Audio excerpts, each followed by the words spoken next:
cyane twongeye kugaruka mu kiganiro cy'uyu munsi. Reka tubanze dushima Imana kuko twongeye kubona uburyo bwo kuba hano hantu. Tunashimira aya ma TV atandukanye ari mu Rubunga TV, Itongo TV ndetse na Room of Righteous. Turavuze ngo abantu bose badukurikirana mugende utarakora subscriber, reba izo mbuga cyangwa se ayo ma TV, kanda kuri kari akantu k'umutuku kugira ngo uzukomeze ukurikirana ibiganiro bagenda bategura buri munsi, kugira ngo ubuzima bwacu burushirizeho kugenda buba bwiza. Kuko demo tugenda twunguka niko ubuzima bwacu bugenda bwakira kugubwa neza no kubatuka ndetse no kubaho mu buzima Imana yaduteganirije. Rero twagarutse kandi kugira ngo tuganire namwe ubutumwa bwiza. Tugenda tuganira topic zitandukanye, ariko uyu munsi natekereje ko tugomba kuganira hejuru y'ihema. Isezerano rya kera hari ikintu bagiraga cyitwa ihema, cyari kidesigninzwe mu bundi buryo butandukanye. Abantu benshi ntekereza ko benshi batazi uburyo kijyari ricoye, ibikoresho byarimo indani, uwarikoze, impamvu yaryo, kubaho kwaryo, kuko ni ikintu cyabayeho cyaje gutsimburwa. Ndetse na kanisa bubatse cyangwa se urusengero Salomo yubatse, byari bifite amana manini cyane ku buzima bw'umukristo cyangwa se ku buzima bw'uwizera Yesu. Niyo mpamvu rero nashatse kugira ngo tubigarukeho, turebe iri hema, impamvu yaryo ryari irihe, kubera iki ririya hema ryakozwe kuriya, ryari ryubatse uko ryari ryubakitse. Uyu munsi rero ndashaka ntega amatwi turebere hamwe ibintu bikeya, ni rinini cyane twafata n'amezi abiri turivugaho, ariko ndashaka ko uyu munsi byibuze dukora introduction, tuzakomeze ku gice cya kabiri turisobanura. Ndarakomeza kuvuga imbere ninjira mu buryo bwo kurisobanura, ndashaka kugira ngo mbanze ntange byibuze nka description ntoya y'uburyo kihema ryari ryubakitse, kugira ngo ninza kuvuga ibikoresho nuko byari bimeze, uko byari bipanze, noneho muze kumenya uburyo ki byari bikozemo, kubera ko sinabisobanura icyo byashushanyaga ntabanje kuvuga uko ryari rimeze nuko ryari ripanze. Nkuko nari mbivuze, iri hema Imana ibwira Musa kuryubaka ndetse nabo yakoresha kugira ngo baryubake, yamuhaye plan yo kuryubaka. Kubera impamvu twe kugeza kuri none tutagombaga gutekereza, ahubwo Imana yonyine niyo yarizi impamvu ishaka gukora ihema. Noneho irirukanka ibwira Musa uburyo ki azadesigninga iri hema, ngo arangize Musa abikora nk'uko Imana yamubwiye. Abagabo yabwiye kuzamufasha kuryubaka, bararyubaka. So kunjamake dore uko byari bimeze. Iri hema Imana yabwiye Musa ngo aripange mu buryo bumeze nka rectangle. Abantu bize muzi icyo kintu uburyo gipanze, rectangle niko ryari ricoye. Ngo irangize ibwira Musa ngo nafate abanyesirayeli bose imiryango 12 bagende bakambika impande ko ari 4 z'iryo hema. Imiryango 3 uruhande rumwe 3 noneho yose ikaba 12 cyangwa se 2 mu Kinyarwanda nko bamwe babivuga. Ngo irangize iramubwira ngo nashira umuryango iburasirazuba. Afata umuryango awushira iburasirazuba bw'ihema, ngo arangize ashira umuryango wa Yuda. Ubwo ko ndavuga uko ryari ripanze, hanyuma nze nk'uwinjiramo bukeya minota mike tuza gukora. Noneho ngo arangize aramubwira ngo arigaburemo ibice bitatu. Igice cya mbere bacita mu rugo rwo hanze, cyangwa se mu rurimi rw'ikizungu baravuga ni outer court. Urugo rwo hanze rwari rurimo ibintu bibiri. Ikintu cya mbere cyari mu rugo rwo hanze, hari harimo ibase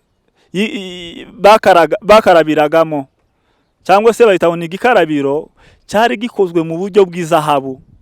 Icyo rero hari impamvu yacu wenda nayo tuzaza kuvugaho. Noneho imbere y'iyo base hariho icyo bita ngo ni igicaniro boserezagaho ibitambo. Batambiragaho ibitambo, cyari kiri aho nacyo mu rugo rwo hanze. Icyo nico igice cya mbere cyari kigize iryo hema.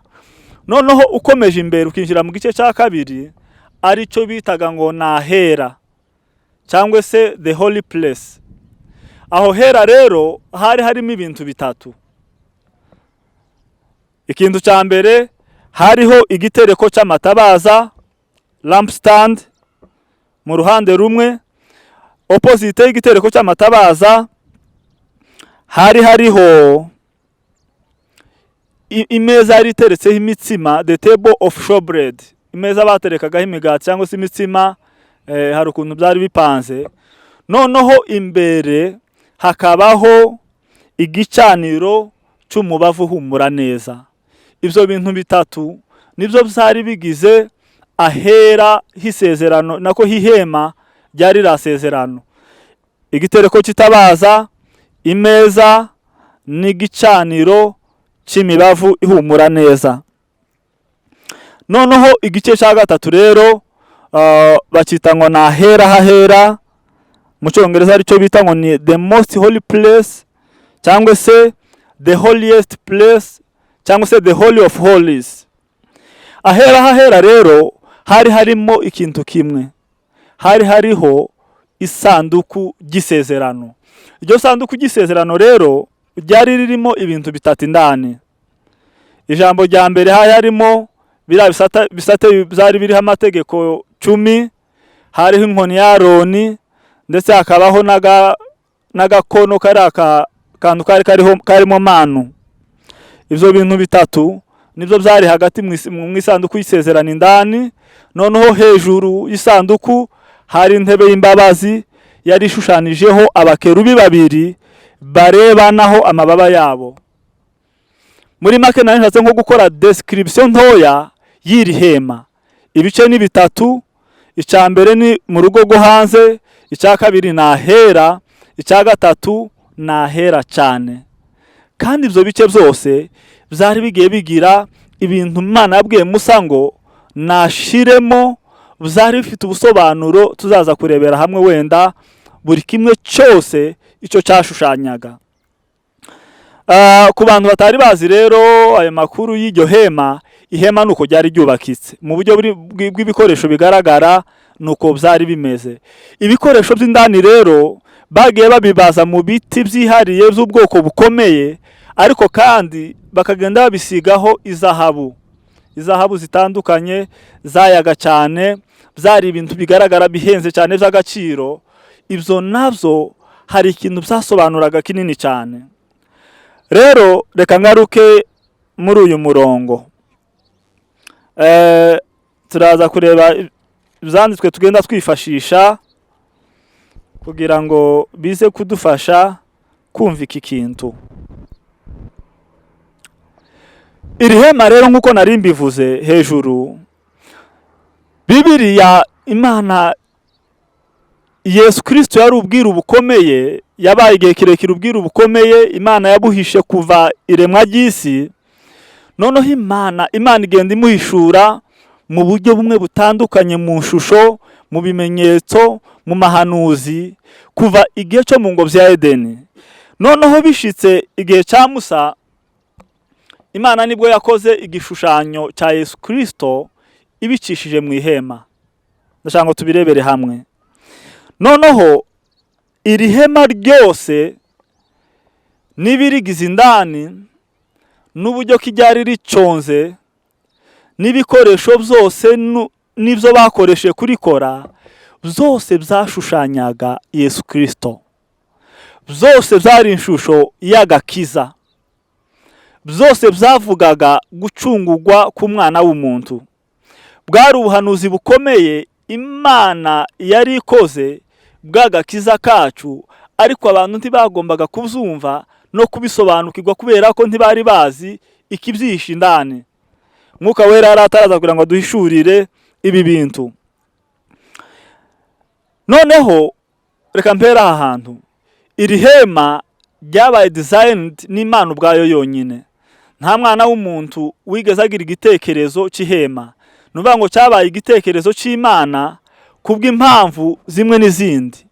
Imana niyo yonyine yari izi icyo ishaka kudizayininga, niyo yari izi icyo ishaka gucora, niyo yari izi icyo ishaka gukora. Niyo mpamvu mvuga ko cyari igitekerezo cy'Imana kitari icy'umwana w'umuntu. Kubw'izo mpamvu nta mwana w'umuntu n'umwe wari kumenya icyo iri hema rishaka kuganisha.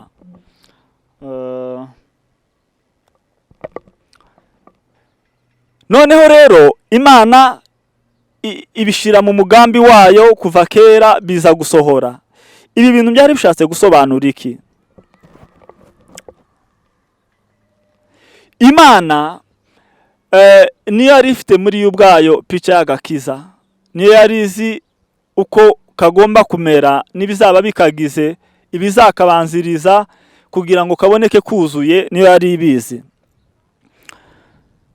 Intego y'Imana rero gukora rino hema yari iyihe? Cyo nicyo kibazo cya mbere nshaka ko twibaza. Intego y'Imana gukora ihema yari iyihe? Ndashaka ngo dusome kuva 25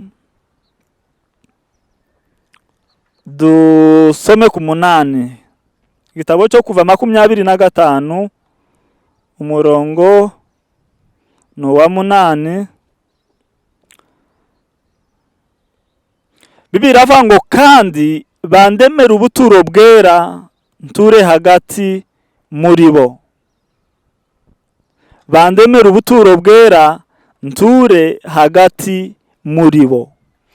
Ni ukuvuga ngo the main purpose y'Imana kugira ngo ibwire Musa gukora ririya hema kwari ukugira ngo Imana iziture mu bantu bayo hagati muri bo. Kandi icyo kera murabizi, iyo usomye Yohana w'Injili dusome kuri 1:14 haravuga ngo jambo uwo yambara umubiri ngo aza kubana n'abantu be. Jambo uwo yambara umubiri aza kubana n'abantu be.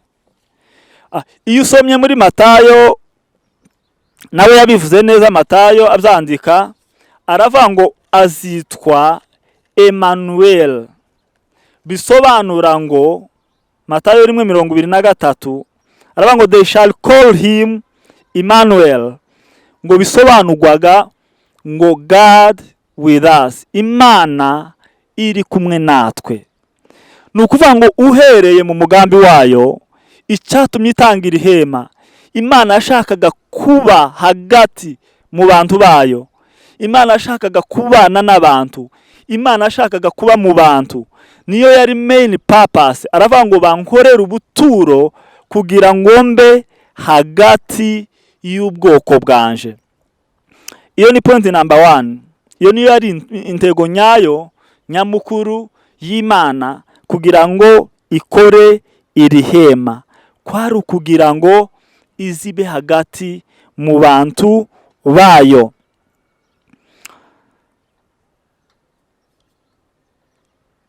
Igikurikiyeho Musa, uyu munsi ndakora overview sininjira indani. Musa Imana imaze kumubwira kubaka ihema, araryubaka ararirangiza.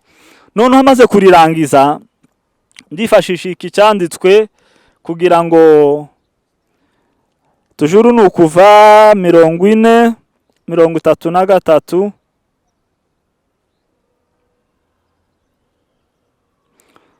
ahangaha turahasanga 40:33. Bibiliya iravuga ngo ashinga urugo rugota ubwo buturo n'ico gicaniro, akinga umwenda mu irembo ryarwo. Uko niko Musa yarangije uwo murimo wose. Maze cya gicu gitwikira ihema ry'ibonaniro, ubwiza bw'Uwiteka burabagirana bwuzura ubwo buturo. Mose ananirwa kwinjira mu ihema ry'ibonaniro kuko ico gicu cyari kiriho ubwiza bw'Uwiteka bukuzura ubwo buturo. Kandi mu rugendo rwabo rwose uko ico gicu cyaterurwaga kuri ubwo buturo Abisirayeli barahagurukaga bakagenda. Ni ukuvuga ngo Musa arangije kubaka iri hema, buri kimwe cyose yamaze guklotira nk'uko Imana yari yamubwiye, ngo ubwiza bwaraje bwinshi buramanuka butwikira ihema, ndetse Musa ngo ananirwa no kuryegera, ananirwa gufungura amaso ye ngo arebe. Nimwibuka neza aha twari tuvuze Yohana 1:14, haravuga ngo jambo yambara umubiri ngo aza kubana n'abantu bayo. Noneho ngo nyuma ngo tubone ubwiza, umunsi jambo yamanutse yambaye umubiri ngo haza ubwiza. Ubu bwiza bwazanywe na jambo nibwo bw'ubunabura bwiza bwamanutse umunsi ihema byuzuye, Musa amaze kuriklotira buri kimwe cyose. Ubwo bwiza rero nta bundi ni ubwiza bwazanywe na Yesu Kristo. Musa igihe cy'ihema yabonye ubwiza bwinshi, natwe jambo wacu ngwaza ari we hema tubona ubwiza bwinshi bumurika kuko Yohana yabyanditse.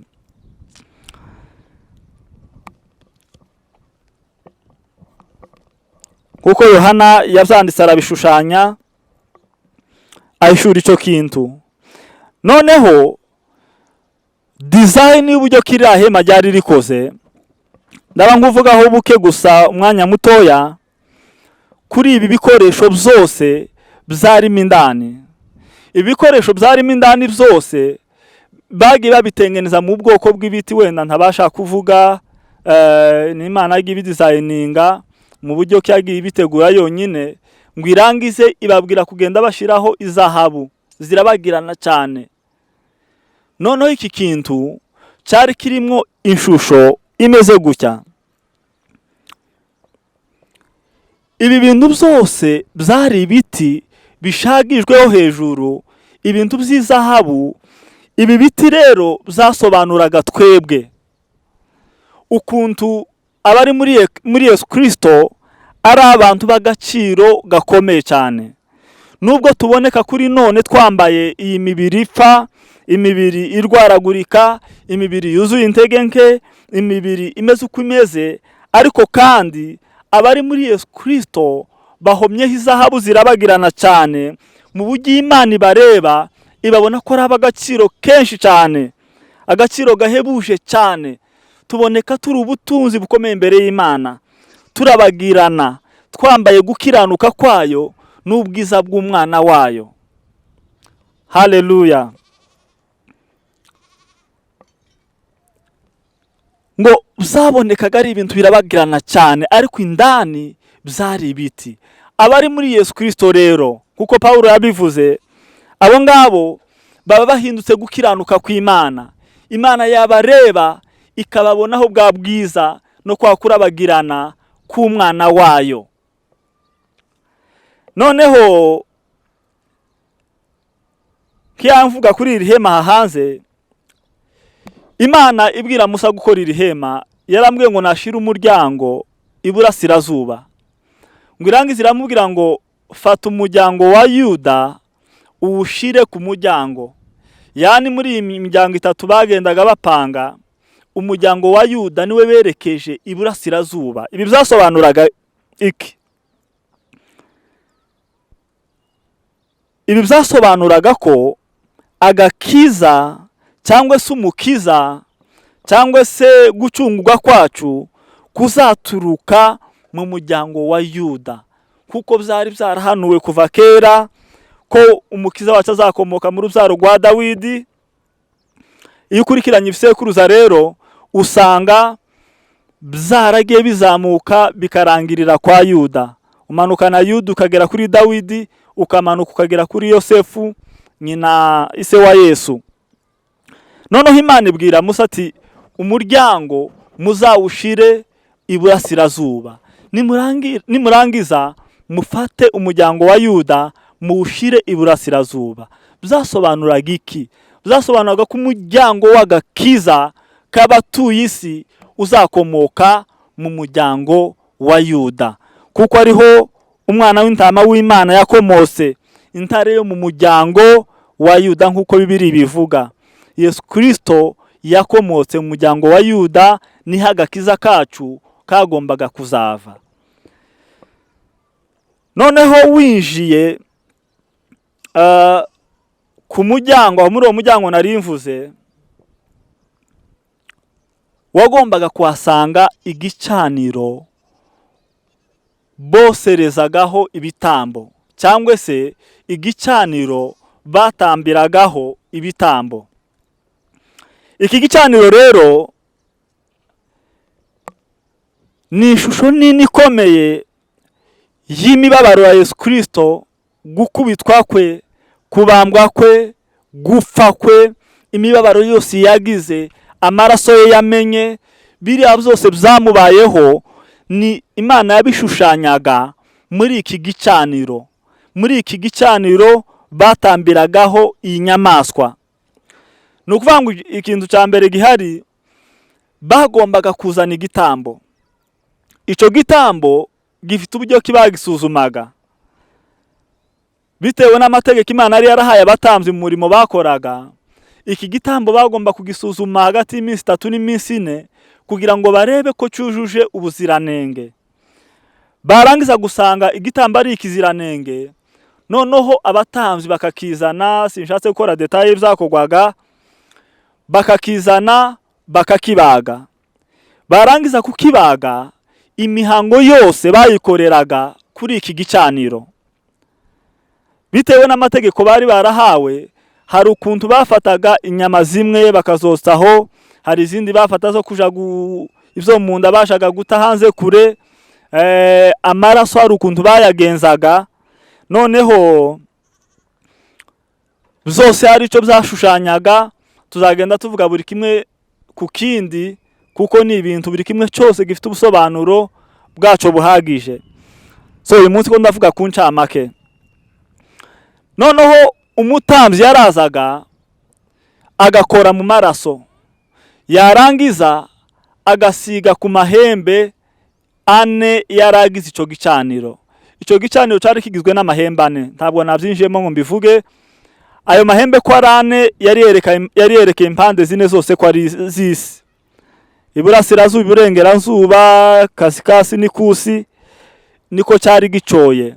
Noneho umutambyi yazanaga urutoki rwe agakoza mu maraso, yarangiza akagenda asiga ayo maraso kuri ya mahembe ko ari 4 agize iki gicaniro. Yarangiza agasubira agakoza za ntoki ze mu maraso, akagenda aminjagiza ahantu hose azengurutsa ico gicaniro, amaraso mitonyi. Ibi ngibi rero byasobanuraga iki?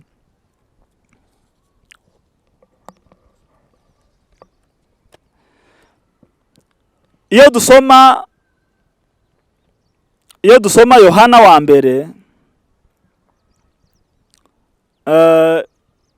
igice cya 2 ku murongo wa 2, Yohana wa mbere, reka tuwasomeho gato. Urwandiko rwa mbere rwa Yohana isomye 2 no kuri 2, biravuga ngo uwo niwe mpongano y'ibyaha byacu, nyamara si ibyaha byacu gusa, ahubwo n'ibyaha by'abari mu isi bose. Iki kintu cyasobanura iki rero? Ni ukuvuga ngo aya maraso basigaga ku mahembe agize impande zine z'ico gitambo, ndetse ngo bakongera bakayaminjagira hirya no hino buri ahantu hose kuri ico gitambo, byashushanyaga ko amaraso ya Yesu Kristo azameneka kubw'abantu bagize isi yose. Yohana aravuga ngo nyamara si kubwacu twenyine, abo n'abayuda bavugaga, ngo ahubwo ni kubw'abatuye isi bose. Aya maraso ya Yesu Kristo yamenetse kubw'abantu bose bari batuye isi, kugira ngo abantu bose bagire access ku mbabazi z'Imana, kugira ngo abantu bose binjizwe mu Mana, kugira ngo abantu bose baturane n'Imana, kugira ngo abantu bose baze babane basabane n'Imana. Aya maraso rero nicyo yashushanyaga impande zine zose z'isi. nta hantu na hamwe amaraso ya Yesu Kristo yigeze asiga. Yejeje abari mu isi bose abazizera iki gitambo.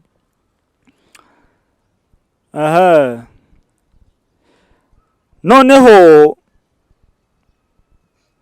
dukomeza tuganisha ku musozo, wenda navuze ko nkora introduction, tukazaza gukomeza mu z'ukuri tuvuga buri kamwe kose mu buryo bwihariye.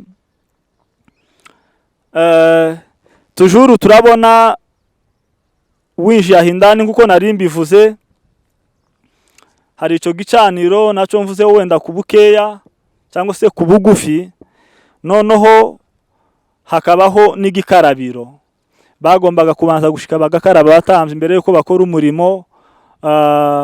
Iki gikarabiro rero cyasobanuraga iki, sinabivuga none, ndashaka ngo nzabigihereho wenda ubutaha, gifite ubusobanuro bwinshi bukomeye, ariko nshaka ngo manze ngaruke kuri iri jambo. Iki gitambo rero,